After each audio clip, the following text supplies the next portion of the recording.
Tohle je LearnCheck online. Díky, že posloucháte. Dobrý den, dámy a pánové. Vítejte v další epizodě podcastu LearnCheck online. Zdraví vás Jana a tohle je první epizoda v roce 2022, takže doufám, že jste měli příjemné svátky, že jste si užili volna, teda věřím, že asi v každé zemi mají lidé v tento čas volno. A já budu dnes trochu přemýšlet o novém roce.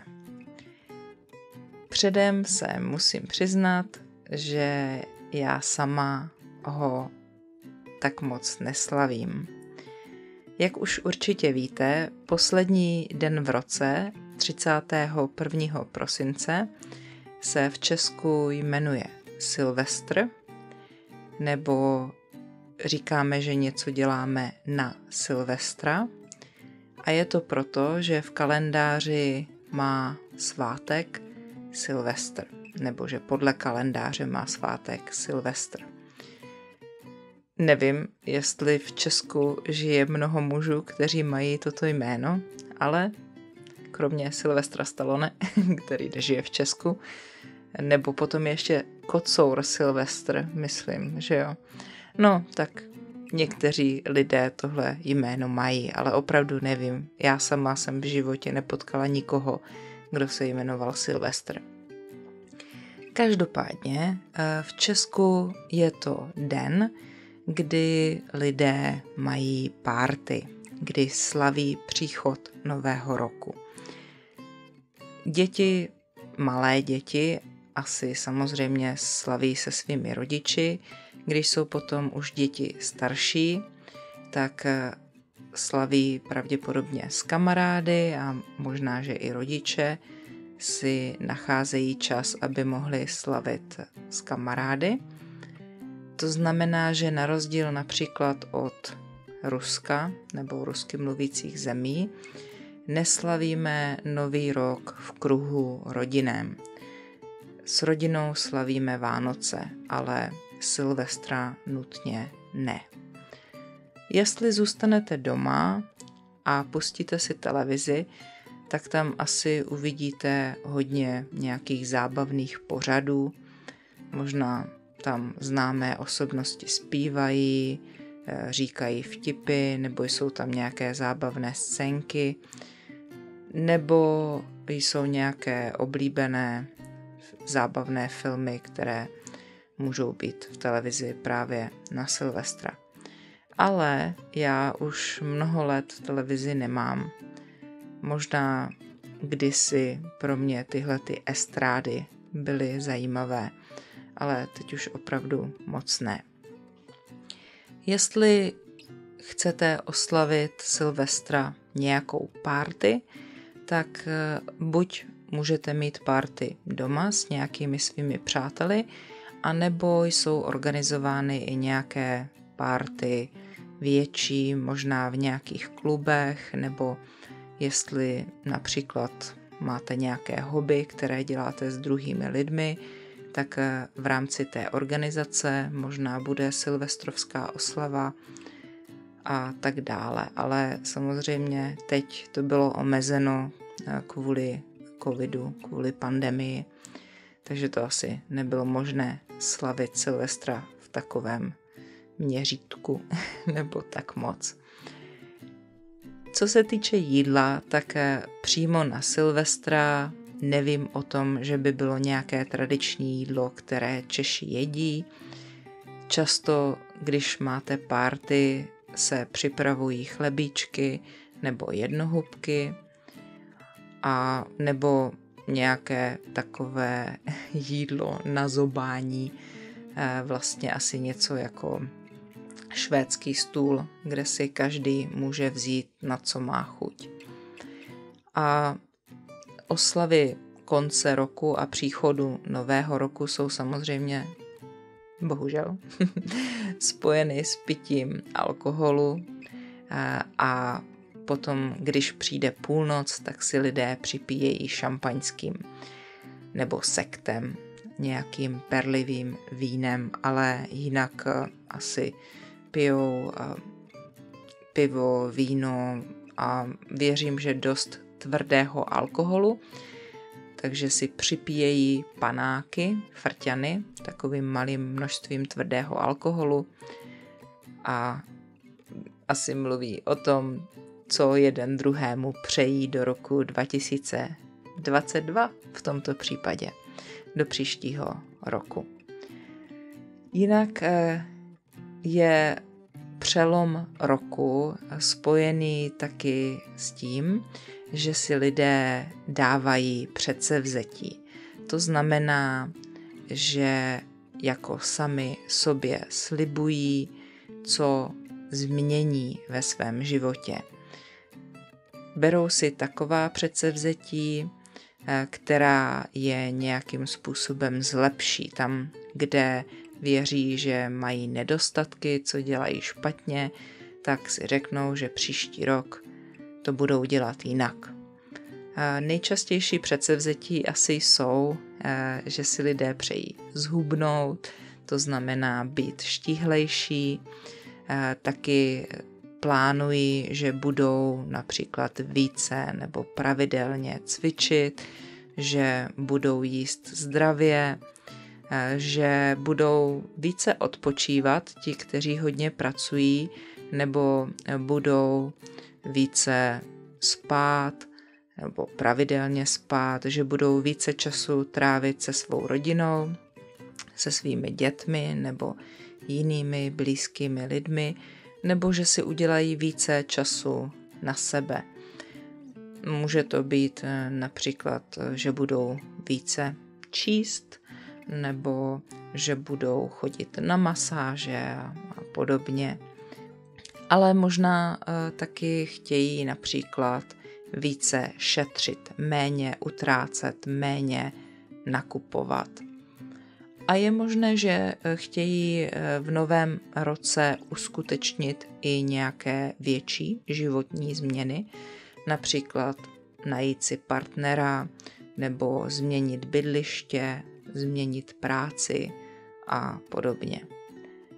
Zase se musím přiznat, že tento rok jsem si žádné předsevzetí nedala, protože je hodně lidí, a já jsem určitě jedna z nich, kteří si dají nějaké předsevzetí a možná jim to odhodlání vydrží, řekněme, tak když budu pesimistická, řeknu pár hodin nebo pár dnů, a když budu optimističtější, tak možná pár týdnů, měsíců a potom to vzdají, potom to nedodrží, poruší to. Ale na druhou stranu věřím, že jsou lidé, kteří to zvládnou, ale takoví lidé potom pravděpodobně nepotřebují právě Silvestra k tomu, aby změnili svůj život. Prostě se jednoho dne rozhodnou a začnou to realizovat. Jinak, co se týče nějakých tradic, tak jsou některé zvyky spojené s 1. lednem. 1. leden se jmenuje Nový rok s velkým N, když se podíváte do kalendáře. Je to státní svátek, to znamená, že lidé nejdou do práce a také velké obchody teď mají být zavřené. Je to několik let, co to bylo uzákoněno. No a taková tradice, kterou znám i, řekněme, trochu dodržuju, je, že máme 1. ledna jíst čočku, abychom v následujícím roce měli dost peněz. Říká se jak na Nový rok, tak po celý rok, to znamená, jaký bude váš první den v roce, takový bude celý příští rok. To by ale bylo dost špatné pro ty, kteří mají opici, protože hodně pili. To by byl asi jejich rok mizerný. A potom jsou ještě nějaké jiné zvyky nebo tradice, například mi moje máma letos připomněla, že prý se na 1. ledna, na Nový rok, nemá prát nebo se nemá zametat, aby to nepřineslo neštěstí, abyste jako nevymetli štěstí z domu. Taky myslím, že se nemá jíst kuřecí maso 1. ledna, aby vám to štěstí neuletělo a podobně. Ale nevím, jak vy, ale můžeme asi říct, že je to pověrčivost, že jsou to pověry a moderní lidé už pověrám dávno nevěří tolik, jako tomu lidé věřili dříve. Ještě další významný den, který bude, je 6. ledna a to jsou 3 králové. Jmenují se Kašpar, Melichar a Baltazar v češtině a jak už jsem zmínila v předchozím podcastu, to je den, kdy vlastně končí vánoční svátky a proto lidé, kteří dodržují přísněji tradice, ten den odstrojují stromeček a buď ho schovají, jestli mají umělý, a nebo jestli mají živý, tak ho nějak vyhodí. No a také chodí 3 králové, nebo jsou to vlastně 3 mudrci, kteří kdysi šli do Betléma, aby se poklonili Ježíši Kristu.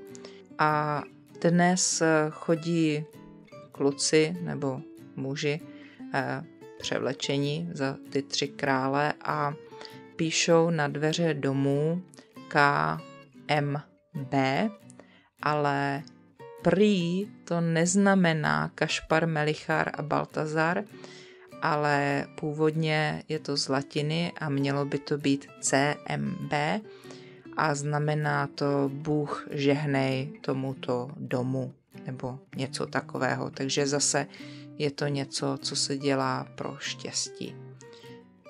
Kromě toho je v Česku tradiční takzvaná 3králová sbírka a to je charita, kdy se vybírají peníze, které potom jdou potřebným.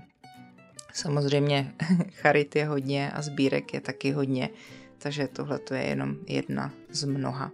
Takže to jsou nějaké tradice spojené se začátkem nového roku, ale tradice jsou různé a mě by docela zajímalo, jaké tradice máte vy, protože jsem se už setkala s lidmi z jiných kultur a teď si nemůžu vzpomenout na nic konkrétního, bohužel, ale vím, že jsem od nich slyšela úplně jiné věci. Takže budu ráda, když se se mnou podělíte o to, co děláte vy, anebo když mi řeknete, jestli jste si dali nějaké předsevzetí, anebo jak jste na tom, jestli když si nějaké předsevzetí dáte, tak ho taky opravdu splníte. Já už jsem vám minule přála minimálně krásné svátky, tak tentokrát bych vám chtěla ještě jednou popřát do roku 2022 hodně štěstí, zdraví, šťastný nový rok. A tentokrát bych to napsala s malým N, protože myslím ten celý nový rok, nejenom toho 1. ledna.